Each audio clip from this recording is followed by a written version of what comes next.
Dear student, today I am going to talk about heat relation. So some of the knowledge level question answer over here. So please listen carefully and try to understand it. Question number one: what is heat and temperature?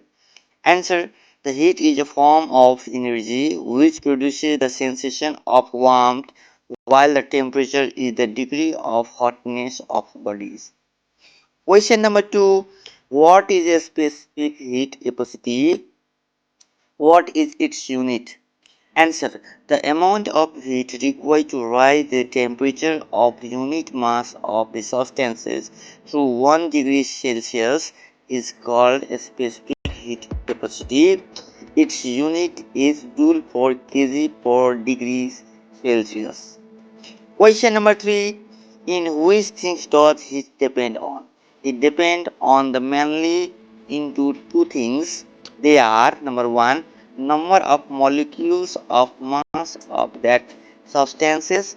Higher the mass, higher the heat.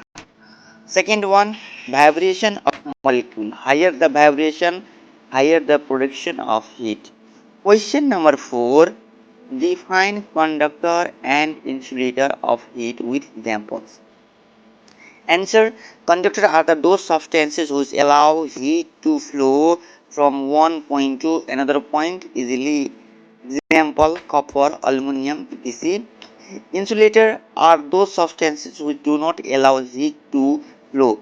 Example: wood, air, etc. Question number 5. What is a heat equation? Answer: the quantity of heat gained or lost by a substance is equal to the products of mass, the specific heat capacity, and change in temperature of that substances. If Q is the amount of heat gain or loss, and M is the mass, S is the specific heat capacity, and R is the change in temperature, then Q equals to ms dt. This is the heat equation. Now I am going to talk about the understanding question.